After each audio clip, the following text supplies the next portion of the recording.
스가랴서 5장 1절에서 4절까지 되겠습니다. 스가랴서 5장 1절에서 4절까지 말씀, 구약 1316페이지 되겠습니다. 제가 봉독에 올립니다. 스가랴서 5장 1절. 내가 다시 눈을 던져 날아가는 두루마리가 보이더라. 그가 내게 묻되 너가 무엇을 보느냐 하기로 내가 대답하되 날아가는 두루마리를 보나이다. 그 장이 20규빗이요 광이 10규빗이니이다. 그가 내게 이르되 이는 온 지면에 두루 행하는 저주라. 무릇 도적질하는 자는 그 이편의 글대로 끊쳐지고 무릇 맹세하는 자는 그 저편 글대로 끊쳐지리라. 만군의 여호와께서 가라사대 내가 이것을 바라였나니 도적의 집에도 들어가며 내 이름을 가리켜 망령되이 맹세하는 자의 집에도 들어가서 그 집에 머무르며 그 집을 그 나무와 그 돌을 아울러 사르리라 하셨느니라. 아멘. 할렐루야. 반갑습니다. 오늘은 어버이날이죠. 예. 우리가 부모님을 잘 공경해야 우리도 하나님 말씀에 장수의 복을 받는다, 이런 말씀이 있죠. 그렇죠? 또 부모님을 우리가 살아 계실 때 잘 모시고 잘 해야 되는데 그게 잘 안 되죠. 부모님을 잘 공경 못했다 그러면 어떻게 해야 됩니까? 자녀들을 잘 기르면 되는 거예요. 자녀들. 어떻게 우리가 부모님의 은혜를 다 갚을 수가 있겠습니까? 그 은혜는 자녀들에게 베풀면 되는 것이죠.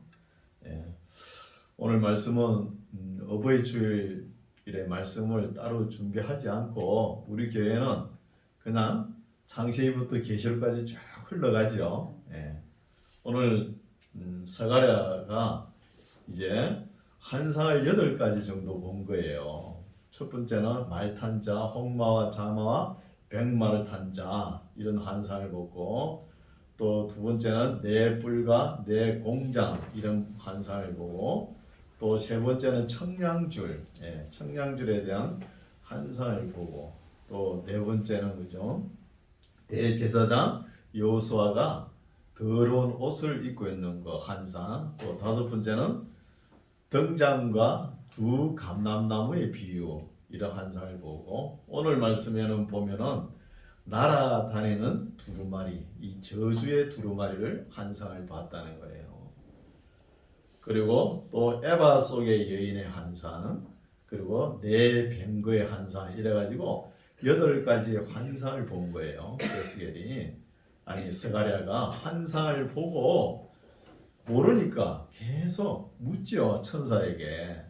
물으니까 천사가 참 친절하게 잘 대답해 준 거예요. 대답해 준 덕에 오늘날 후시대에 우리가 스가랴서를 읽음으로 인해서 우리가 하나님의 심정을 또 알 수 있는 것이죠. 앞으로의 역사가 어떻게 될 것이다 하는 것도 우리가 짐작할 수 있죠. 미래의 역사는 우리가 뭐 뚱딴지 같이 하루아침에 확 열리고 그런 게 아니에요. 지난 과거의 역사를 우리가 돌이켜보면서 자를 대가지고 쭉 한번 꺼보는 거예요. 그러면 미래의 역사가 어떻게 될 것이다 대충 알 수 있는 것이죠. 그리고 우리 성경의 말씀에는 창세기부터 계시록까지 정확하게 기록되어 있으니까 이렇게 역사가 진행되고 우리 예수님께서 다시 오시고 새 예루살렘이 하늘에서 내려오고 이렇게 천국이 열리는 것을 우리가 믿고 있지 않습니까? 이렇게 믿음대로 될 줄 믿습니다. 예. 오늘 스가랴가 본 이상 중에 날아다니는 두루마리 이상을 먼저 살펴보겠습니다. 6번째 이상이죠. 5장 1절 내가 스가랴가 다시 눈을 던져 날아가는 두루마리가 보이더라는 거예요. 날아가는 두루마리. 우리가 아주 옛날에는 책들이 두루마리로 이렇게 두 말아가지고 있죠. 말아가지고 이쪽 편은 열고 풀고 이쪽에는 말면서 책을 읽었지 않습니까? 그렇죠? 오늘날은 우리가 책장을 이렇게 넘기면서 이렇게 보죠. 그렇죠? 이것이 뭐냐 하면은 오늘날은 코텍스라 해가지고 이렇게 넘기면서 볼 수 있게끔 편안하게 이렇게 기록을 해놓은 것이죠. 그래서 사실 이 스가랴서는 해석이 각각 다 달라요. 주석책을 봐도 다 달라요. 그러니까 참 상당히 어렵죠.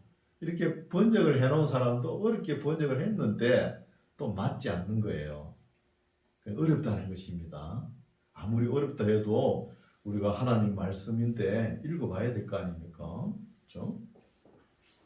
5장 1절 내가 다시 눈을 던져 날아가는 두루마리가 보이더라.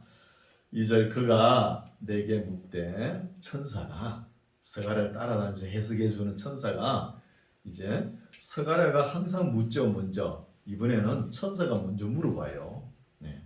천사가 내게 묻되 너가 무엇을 보느냐 하기로 내가 스가랴가 대답하되 날아가는 두루마리를 보나이다.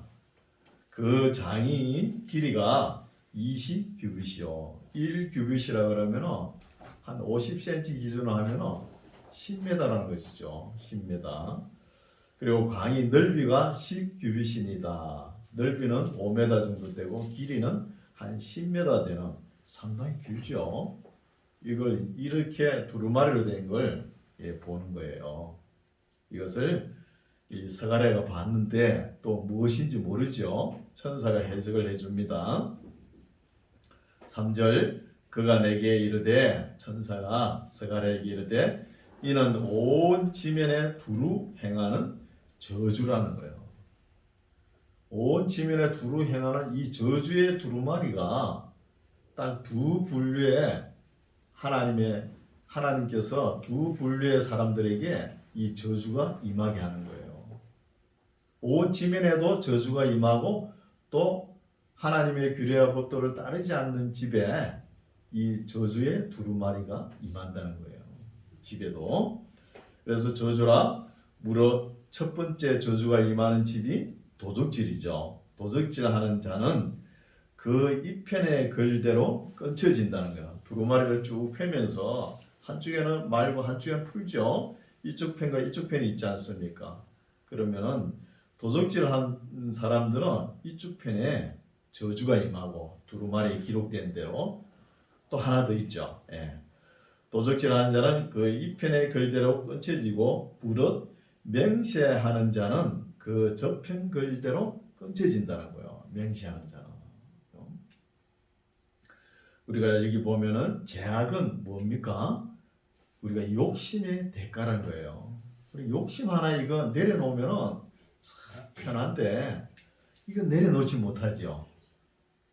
그래 한때 우리가 세계 역사를 보면은 사회주의라 해가지고 러시아부터 전 유럽이 그 기독교의 봉건주의 지주 부르조아 이런 사람들께 너무나 핍박을 당하고 일평생 땀 흘려 일해봤자 자기 앞에 돌아오는 소득이 없고 너무나 불평하다 이거요. 불공평하다 이거죠. 그래서 이것을 제도적으로 좀 공평하게 나눠 가질 수 있도록 해보자. 이게 사회주의죠. 그러면서 공산당을 한 거예요. 공산화를. 근데 실상 공산화를 해보니까 어때요? 사람들이 마음이 어때요? 이거 내 거 되지도 않는데 내가 뭐 하려고 열심히 해. 이러면서 게으른 거예요, 사람이.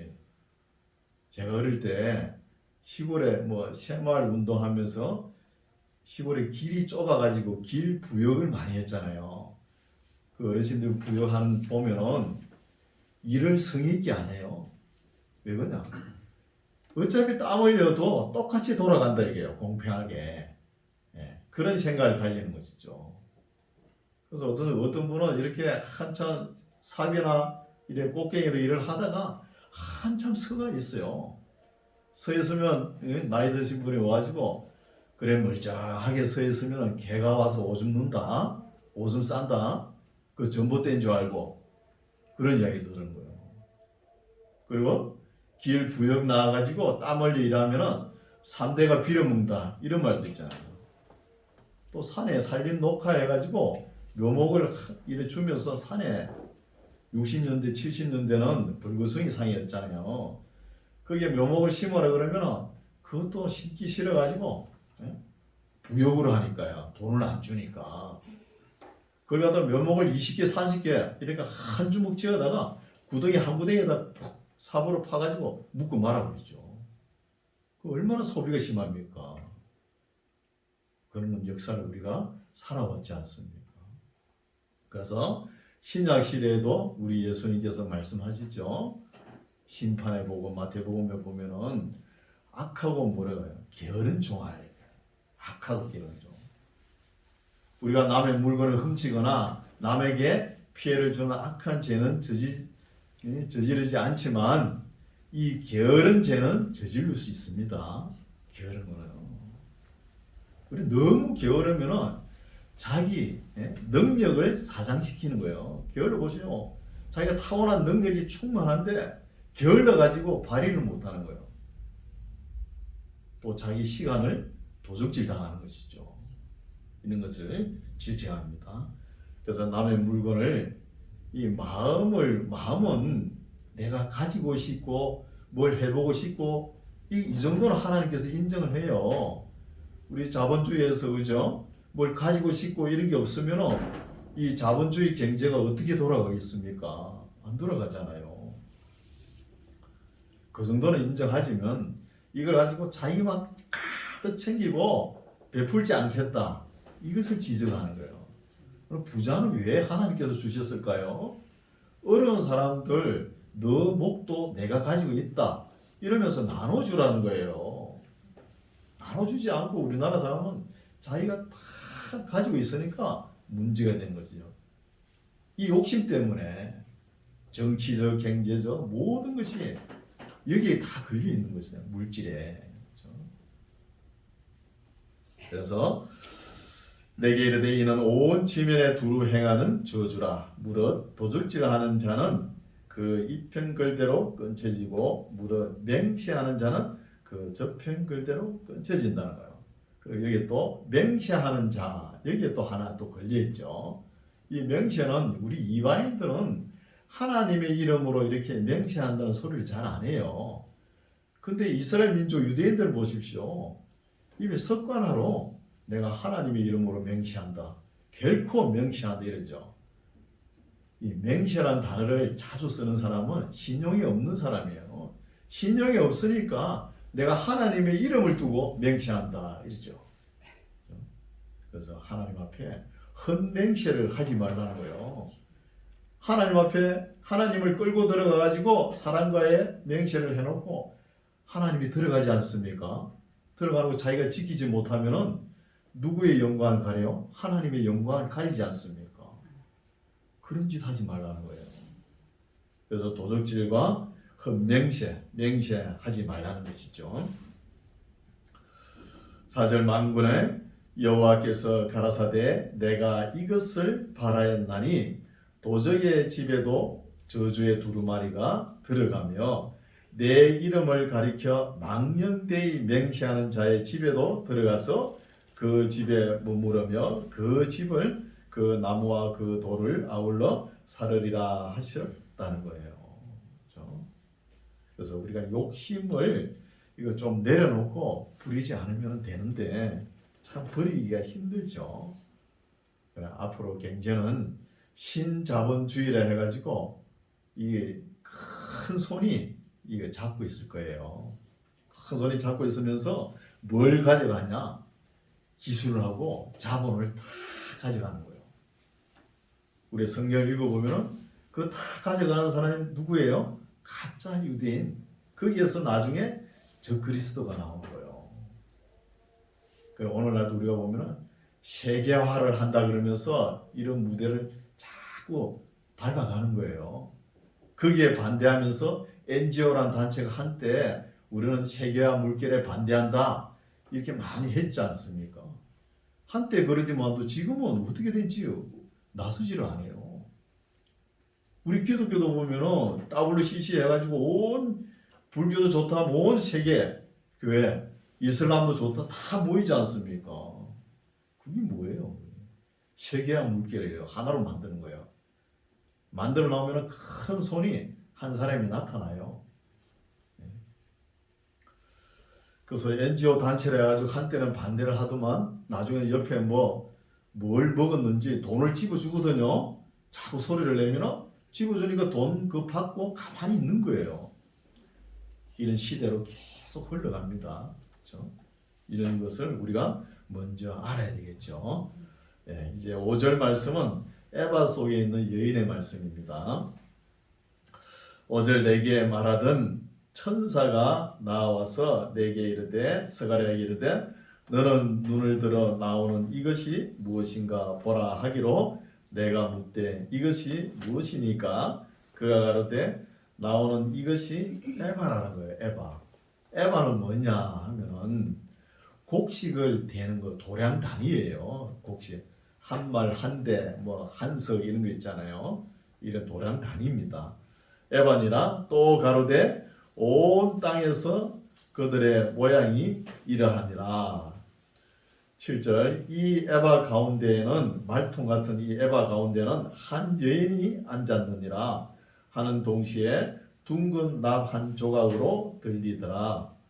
그가 가로되 이는 악이라는 거예요. 악이라 하고 그 여인을 에바 속으로 던져놓고 납 조각을 에바 아구리 위에 던져 덮더라는 거예요.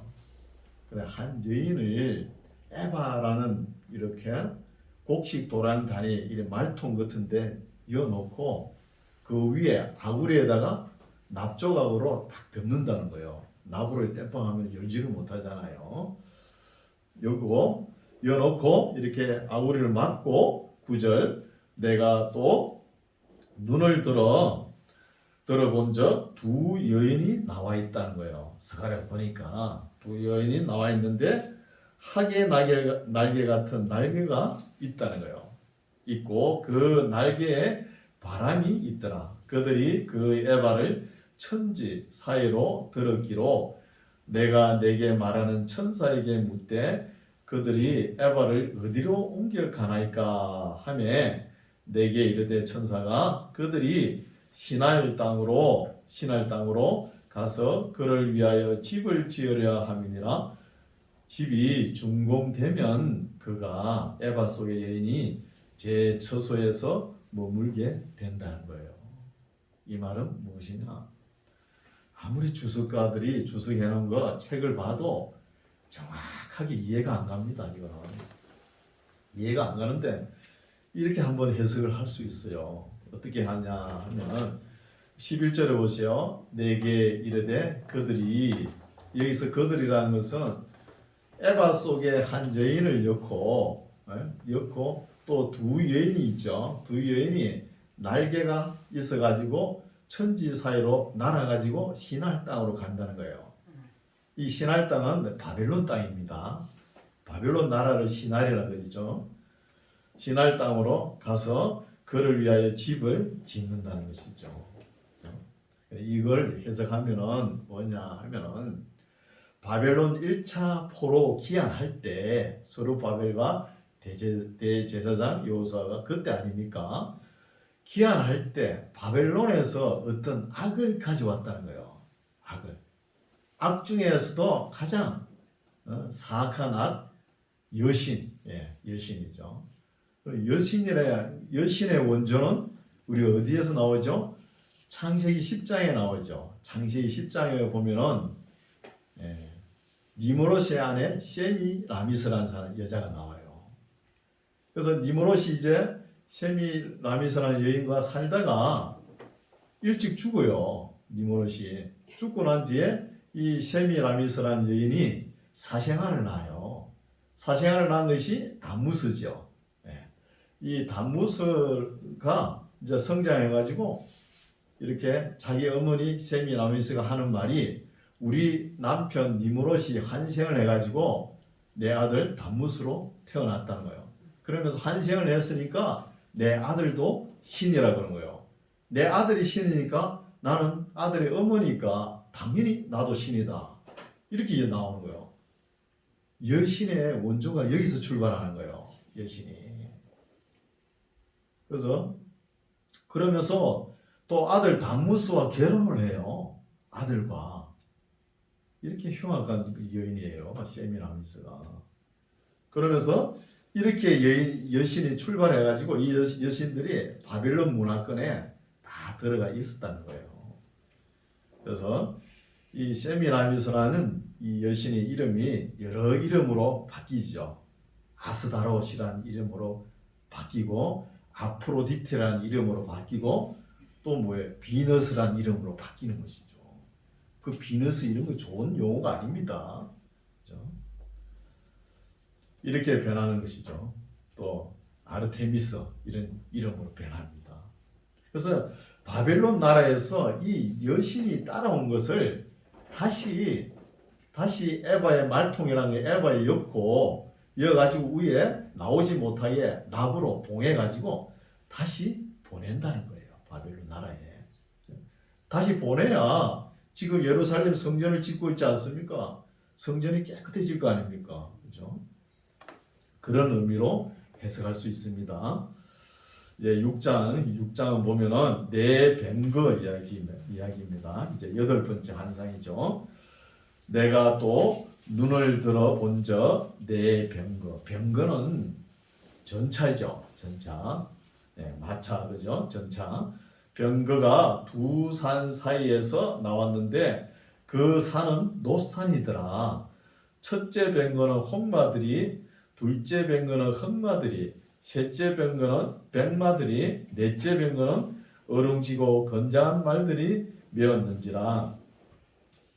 내가 내게 말하는 천사에게 물어 가로되 내 주여 이것들이 무엇이니까? 스가랴는 계속 모르죠. 계속 묻는 거예요. 계속 무엇이니까? 5절 천사가 대답하여 가로되 이는 하늘의 내 바람이란 거예요. 내 바람. 바람이 루아크란 단어죠. 루아크 영이라는 거예요. 내 영이라는 거죠. 내 영. 내 바람인데 온 세상의 주 앞에 모셨다가 나가는 것이라 하더라. 흑마는 북편 땅으로 나가매 백마가 그 뒤를 따르고 어롱진 말은 남편 땅으로 나가고 건장한 말은 나가서 땅에 두루 다니고자 하니 그가 이르되 너희는 여기서 나가서 땅에 두루 다니라 하매 곧 땅에 두루 다니더라. 그가 외쳐 내게 일러 가로되 북방으로 나간 자들이 북방에서 내 마음을 시원하게 했다는 거예요. 이래 읽어도 모르겠죠. 이 말씀을 다시 해석을 해보면 우리가 1장 끝에 봤을 때 내 뿔과 내 공장의 이야기 나오죠. 내 뿔은 뭐냐 하면은 하나님께서 이스라엘 백성들이 말을 안 들으니까 바벨론 나라 이런 사람 그 힘 있는 나라를 들어 쓰셨죠. 들어 써가지고 이스라엘 백성들은 나는 조금만 손봐주라 했는데 이 사람들이 힘이 있다 해가지고 권력이 있다 해가지고 이스라엘 백성들을 머리를 들지 못하게 이렇게 때려놨네. 그걸 보고 하나님께서 제 마음이 상하게 표현하죠. 그래서 거기에 대한 징계가 어떤 것인 거기에 대한 성취, 그 말씀의 성취가 이 6장 1절에서 8절까지 나오는 거예요. 그래서 북방은 아시리아나 바벨론이 있거든요. 바벨론 나라가 있는데 이 북방으로 나간 영이라는 영이 북방에서 하나님의 마음을 시원하게 했다는 거예요. 그러니까 북쪽에 있는 아시리아나 바벨론 나라를 하나님께서 그 뿔 건세를 떨어뜨린다는 것이죠. 그렇게 이해하시면 되죠. 이제 9절은 여호와의 말씀이 내게 임하여 이르시되 사로잡힌 자 중 바벨론에서부터 돌아온 헬데와 도비야와 여다야가 서바나의 아들 요시아의 집에 들었나니 너는 이날에 그 집에 들어가서 그들에게서 취하라는 거예요. 이 말씀 또 뭐냐 하면은 우리가 3장에 보면은 그죠? 대제사장 수요일 우리 읽었죠. 대제사장 요수아가 더러운 옷을 입죠. 더러운 옷을 입은 것이 더러운 행실이라는 거예요. 행실을 하니까 그때 하나님께서 천사들에게 그 옷을 벗기라 그러지 않습니까? 벗기고 새 옷을 입히고 그때 스가랴가 한마디 하죠. 스가랴가 자기 견해를 한마디 합니다. 새 옷을 입었으니까 새 정결된 멜류관도 씌워주세요. 이렇게 하는 거예요. 그 멜류관을 이제 여호수아에게 씌우는 거예요. 3장의 그 말씀이 또 성취되는 말씀이에요. 11절 은과 금을 취하여 멜류관을 이제 실제 여호수아에게 씌우는 거예요.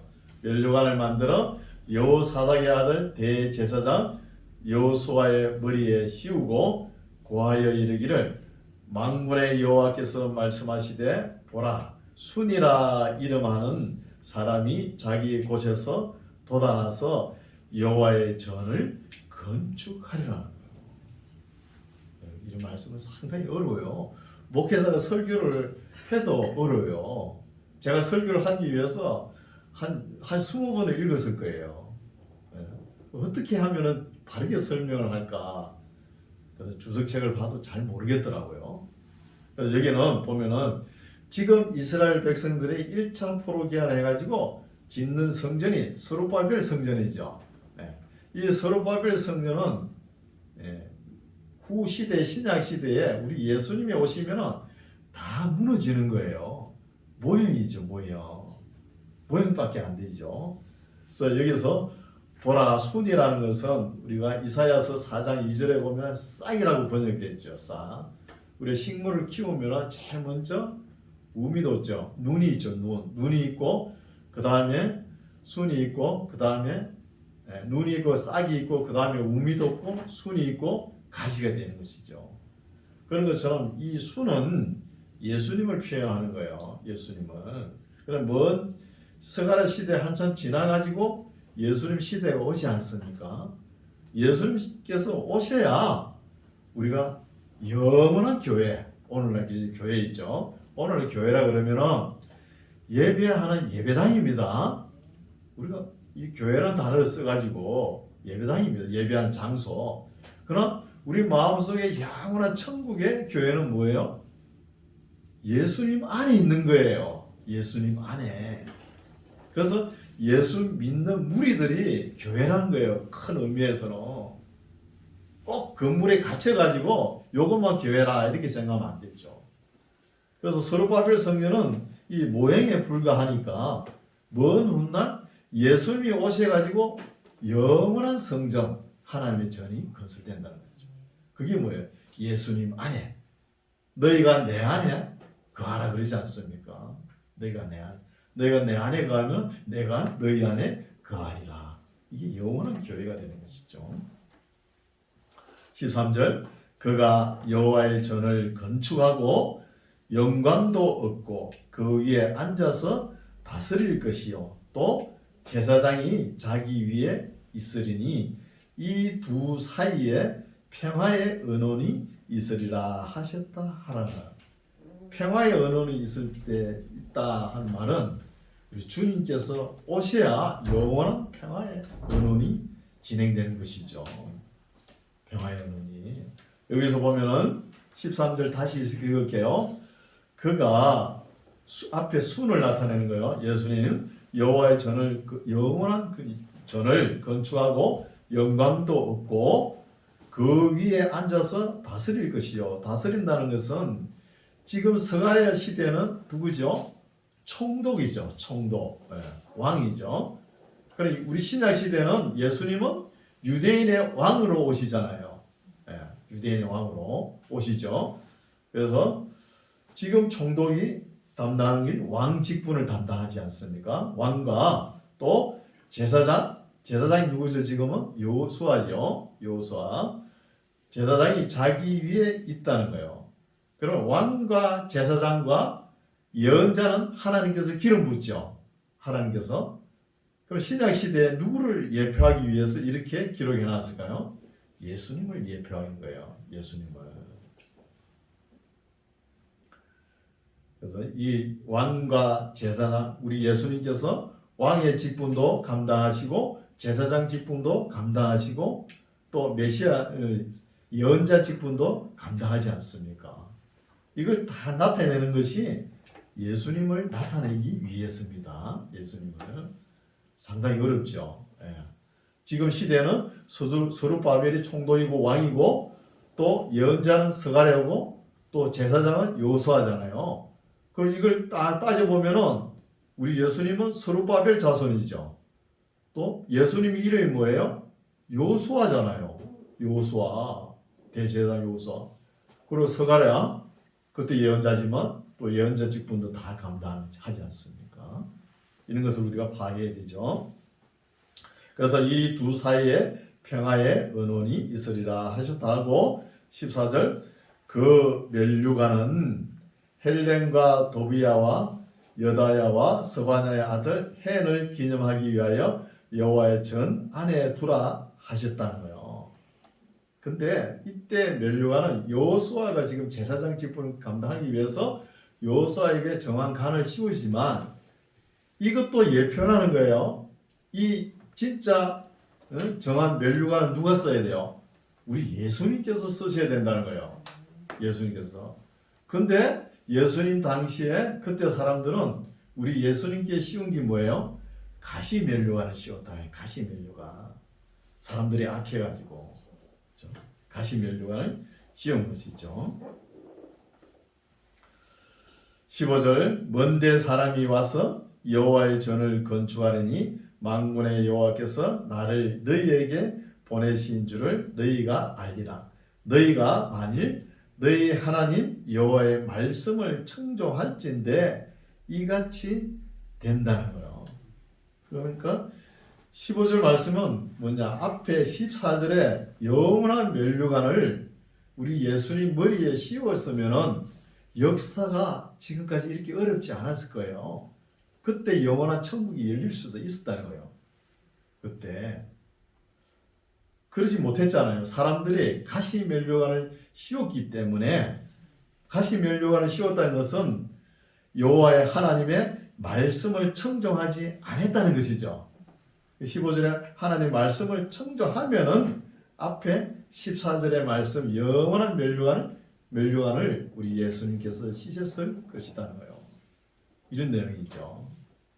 그래서 오늘날 보면은 이것이 안 되고 말았다는 거예요. 안 돼버린 말씀이죠. 이 말씀이에요. 그래서 스가랴서를 읽으면은 참 너무 어려워요. 목회자들도 설교하기 어려우니까 설교를 잘 안 해요. 그렇죠? 우리 교회는 다 해야 되죠. 그렇죠? 그래서 여기는 교회라는 개념을 우리가 좀 더 폭넓게 생각해야 돼요. 영원한 교회는 우리 예수님 안에 있는다는 거예요. 그래서 예수 믿는 사람 무리들을 교회라는 단어를 써야 되는 거예요. 오늘 우리 여기서 예배를 드리면서 교회라는 단어를 쓰지만 여기는 예배 드리는 장소, 예배당이라는 거지. 예배당. 이런 것을 우리가 알 수 있죠. 그래서 예수 믿는 사람들, 이런 무리, 또 성령이 거하는 이런 단체, 무리, 이것이 진정한 교회라는 것이죠. 이렇게 스룹바벨이 성전을 짓고 나면은 누가 옵니까? 왕이 오신다는 거예요. 왕이 예수님께서 오신다는 거죠. 그래서 우리가 정치적으로 보면은 한 시대를 이끌어갈 사람들을 지도자들을 갈망할 때 그 시대의 영웅을 갈망하는 거예요. 뭐 정권으로 해가지고 지도자가 따라오라 그러면은 좀 불편함이 있지만 그래도 따라가고. 우리 한국 사람 민족성이 약간 그런 게 있죠. 강압적으로 확 눌러야 뭐가 되는 거. 그러나 우리 예수님은 어떻게 오셨어요? 나귀를 타고 오셨어요. 겸손하게. 그러니까 우리가 참 자유롭지 않습니까? 겸손하게 오셨으니까. 그래서 오늘날 보면은 우리가 교회라는 단어도 잘못 이렇게 해석을 해가지고 그냥 이 예배당 안에만 교회인 줄 생각하는 거예요. 그게 아닙니다. 온 우주 만물 안에 있는 모든 우주 만물이 다 사람도 다 포함된 생물들이 예수님 안에 있는 것이 교회라는 거예요. 예수님 안에. 그래서 이런 교회가 오늘날 너무 세상의 물결에 휩쓸리다 보니까 하나님의 진리는 흐르지 않고 온 물질에만 전부 다 관심이 있어 나니까 교회가 교회 빛을 진리를 발휘하지 못하고 있는 거예요. 이런 것을 우리가 먼저 믿는 우리가 빨리 회복해야 될 줄 믿습니다. 우리 만나면 항상 사람들 눈치 볼 거 없어요. 하나님을 바라봐야 되는 거예요. 하나님을 바라보고 하나님께서 우리에게 뭘 주셨어요? 66권의 말씀을 주신 거예요. 목사 얼굴만 쳐다보면 안 돼요. 네? 목사는 다만 이 말씀을 그냥 설교하는 것밖에 안 돼요. 목사가 여기 가면 따라가고 저기 가면 또 따라가고 또 멀리 가가지고 또 목사 얼굴 보러 오고 뭐 관계는 좋지만 그거 합당하지 않아요. 옆에 교회 없어요?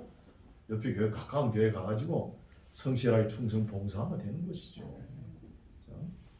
자, 오늘 말씀은 여기까지인데 하나님의 말씀의 진리가 진리 되게끔 우리 교회가 역할을 잘 감당해야 된다는 것이죠. 우리 만나교회는 정말로 하나님의 말씀으로 깨어있는 교회가 되도록 우리 서로가 합력하여 선을 이루는 우리 모두가 되시기 바랍니다. 기도하겠습니다. 하나님 아버지, 오늘은 하나님의 사람 스가랴 선지자가 여러 환상을 보고 이것을 기록해서 우리로 읽어 깨닫게 하심을 감사합니다. 세상은 살아갈수록 물질주의, 한락주의, 세속주의에 빠져들어가고 있습니다. 이럴 때일수록 주님의 예언의 말씀을 멸시치 말고 성령을 소멸치 말고 주님의 날이 가까이 옴을 알고 우리가 깨어 경성하여 하나님의 말씀에 주의하며 바르게 전가하여 우리 생애 동안에 우리 주변에 있는 사람들을 하나님께로 나올 수 있도록 역사하여 주옵소서. 세상 끝날까지 진리의 파수꾼의 사명을 잘 감당하는 우리 한국 교회와 우리 만나 교회가 될 수 있도록 은총을 베풀어 주시옵소서. 예수님 이름으로 기도드립니다. 아멘.